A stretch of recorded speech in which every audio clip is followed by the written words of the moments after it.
I am your physics teacher Shazia from the Government Degree College F Block.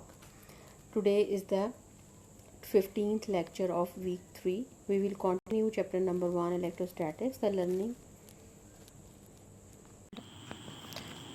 Second year मुझे एक student ने बताया कि उनको ये न्यूमेरिकल नहीं आ रहा, calculate the net electrostatic force on Q.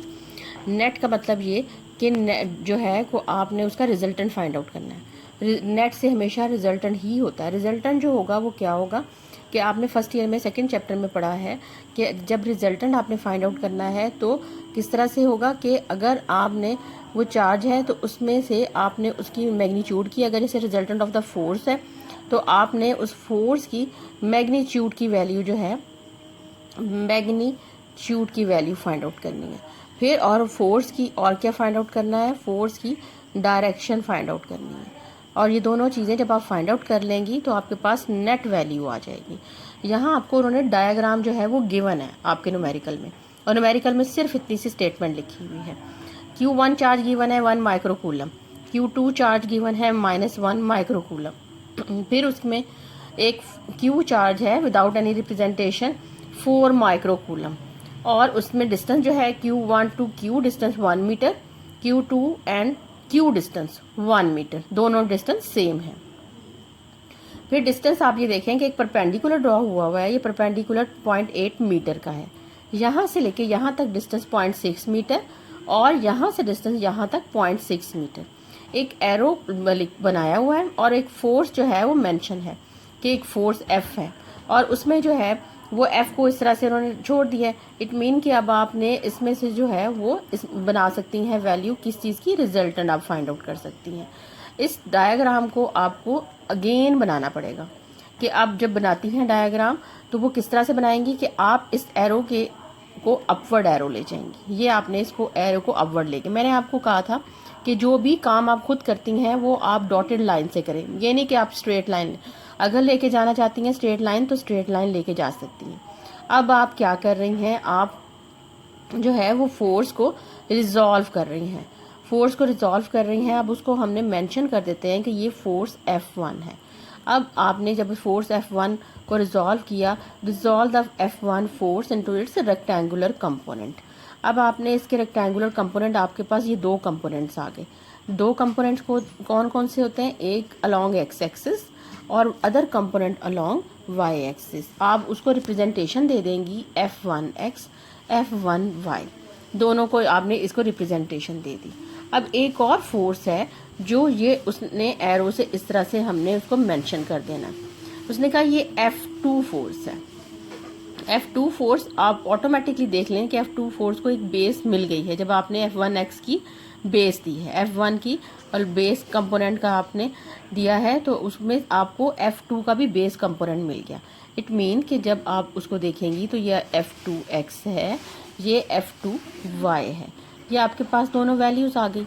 और थीटा की वैल्यू जो है वो आपने ज़रूर मेंशन करनी है, इसलिए थीटा की वैल्यू मेंशन करनी है, इससे आपको परपेंडिकुलर कंपोनेंट बनाने में आसानी होगी। अब आपने यहाँ पे डाटा लिखना है, इसके अलग से मार्क्स होते हैं। जो भी आपको गिवन होता है हम डाटा में वो भी लिखते हैं। 1 माइक्रोकूलम, 1 माइक्रोकूलम को आप स्प्लिट कर दें 10⁻⁻6 कूलम। Q2 को आप स्प्लिट कर दें और उसको भी Q2 चार्ज को लिखा -1 माइक्रोकूलम कूलम। ये आपने कर दिया। Q चार्ज, ये आपको हर चीज़ गिवन है और आपको माइक्रोकूलम, इसको स्प्लिट कर दिया 4 × 10⁻⁻6 कूलम, ये लिख दिया। अब इस फिगर में से आपने देखना है कि हम क्या करेंगे कि दोनों चीज़ें हमारे पास हैं, परपेंडिकुलर भी है और बेस भी है। मैं इसकी बात कर रही हूँ, इसकी और इसकी, दोनों की वैल्यू सेम है। 0.6 इधर, 0.8 इधर, 0.6 इधर, 0.8 इधर। तो आप क्या करेंगी, tangent theta which is equal to 0.8 divided by 0.6 which is equal to 4/3, यानी कि आपके इसमें से कैंसिल आउट हो जाएगा, पॉइंट से कैंसिल हो जाएगा। 8 और 6 को आप करेंगी तो then theta is equal to, theta आप करेंगी टेंजेंट इनवर्स 4/3, आपके पास वैल्यू आ गई। जब 4/3 की वैल्यू देखेंगी इट मीन्स कि आपके पास 53 डिग्री आ गया। ये 53 डिग्री आपके पास एक एंगल आ गया। अब आपने फोर्स फाइंड आउट करनी है। फोर्स आपने कैपिटल एफ फाइंड आउट करना है, मगर ये कैपिटल एफ उस वक्त फाइंड आउट होगा जब आप जो है F1 फोर्स और F2 फोर्स फाइंड आउट करेंगे। अब फोर्स का फॉर्मूला है कूलम्स फोर्स। ये आपके पास F1 फोर्स आ गई, K Q1 divided by R square, ये वैल्यू आ गई। के की वैल्यू मैंने आपको याद करवाई थी, ये मैं वैल्यू पुट कर रही हूँ।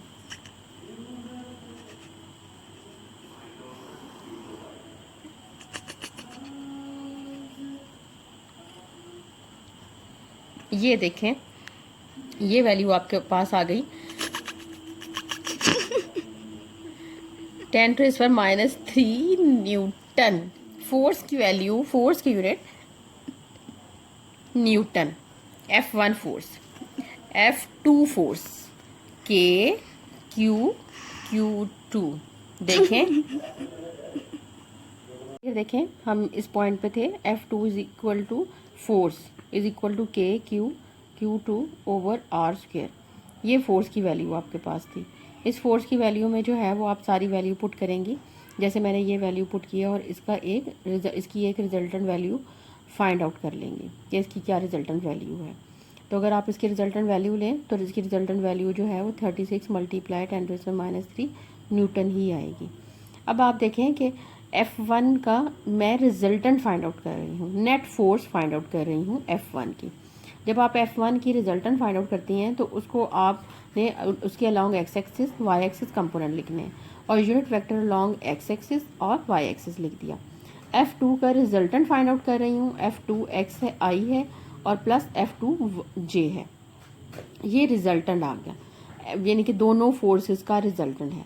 अब अगर आपने रिजल्टेंट फाइंड आउट करना है F का, तो इससे आप अच्छे तरीके से आपको पता चल जाएगा कि अगर आपने फोर्स का रिजल्टेंट फाइंड आउट करना है तो उसमें क्या होगा। Fx की स्क्वायर की वैल्यू हो जाएगी, Fy स्क्वायर की वैल्यू हो जाएगी, और जो हमने मैग्नीट्यूड की वैल्यू अगर हमने फाइंड आउट करनी है तो ये वैल्यू आपके पास आ जाएगी कि आपने फोर्स का रिजल्टेंट फाइंड आउट करना है। अब आप देखें कि अगर ये फोर्स का रिजल्टेंट आप फाइंड आउट कर रही हैं तो Fx है प्लस Fy है, जिस तरह यहाँ पे x और y है। रिप्रेजेंटेशन जो है ये इंडिकेट कर रही है जो इसकी रिप्रेजेंटेशन है, इसके साथ कोई रिप्रेजेंटेशन नहीं है, इसलिए विदाउट एनी रिप्रेजेंटेशन मैंने इसको यहाँ लिख दिया। अब ये वैल्यूज़ मेरे पास नहीं है, एफ स्क्वेयर की वैल्यू और Fy की वैल्यू ये मेरे पास नहीं है। तो इट मीन्स कि ये Fx क्या है कि आपने दोनों फोर्सेस में जो है, दोनों फोर्सेस कौन सी हैं, F1 और F2, दोनों फोर्सेस का x कंपोनेंट सेपरेट कर लिया, दोनों फोर्सेस का y कंपोनेंट सेपरेट कर लिया। किस तरह से लिख लिया, F1x प्लस F2x, दोनों वैल्यू इस तरह से लिख लिया आपने। और ये जब आप इसको लिख लेती हैं F1x F2x को, तो फिर आपने इनकी वैल्यूज़ का में जो है वो कॉस ऑफ थीटा की वैल्यू ले लेनी है। किस तरह से आपने लेनी है वैल्यू कि आपने Fx को स्प्लिट कर दिया, Fx को स्प्लिट किया, F1 cos of theta plus F2 जो है वो कॉस ऑफ थीटा की वैल्यू। इसमें Fx की वैल्यू जो है वो सारी, जब आप इसमें F1x की वैल्यू पुट करती हैं किस तरह से 36 कर दी वैल्यू मल्टीप्लाई 10⁻³ और कॉस ऑफ हमने फाइंड आउट की थी, कॉस की वैल्यू 53 डिग्री प्लस हो जाएगा 36 मल्टीप्लाई 10⁻³ कॉस ऑफ 53 डिग्री। ये वैल्यू आपके पास आ गई। दोनों में देखें एक ही वैल्यू कॉमन है, हम इसे कॉमन लेंगे, एकदम से कैलकुलेट करने की हमें इस तरह से ज़रूरत नहीं है। और कॉस ऑफ 53 आ जाएगा प्लस कॉस ऑफ 53, 2 टाइम्स आपके पास कॉस ऑफ 53 है, 0.602 प्लस 0.602, ये वैल्यू आ गई। इसको आप सॉल्व करेंगी, वैल्यू को, सारी वैल्यू को सॉल्व कर देंगी, इक्वेशन आ गई 43.3।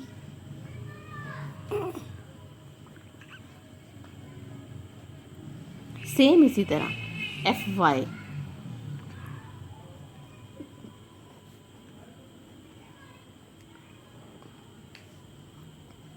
y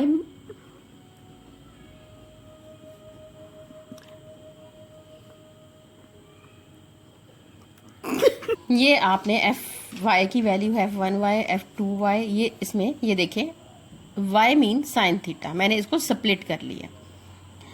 F1 F2 value same इसी तरह से पुट करेंगी, 10⁻³ साइन थीटा प्लस जो है 36 मल्टीप्लाई 10⁻³ और साइन थीटा, साइन ऑफ 53 भी आप लिख सकती हैं, फ़ौरन लिख दें, या ये इस तरह से ये आपके पास वैल्यू आ गई। Sine theta plus sine theta 2 sign theta, ये वैल्यू आ गई 36 मल्टीप्लाई 10⁻³ और इसकी वैल्यू आपने पुट कर देनी है कि जो इसकी वैल्यू आती है, और फिर आपने इसकी कैलकुलेट कर देनी है सारी की सारी वैल्यू।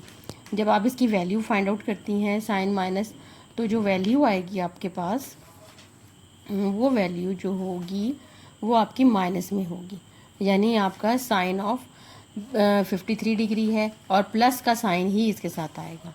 जब आप इसको यहाँ पे लेती हैं तो यहाँ आपके पास इसका माइनस साइन है।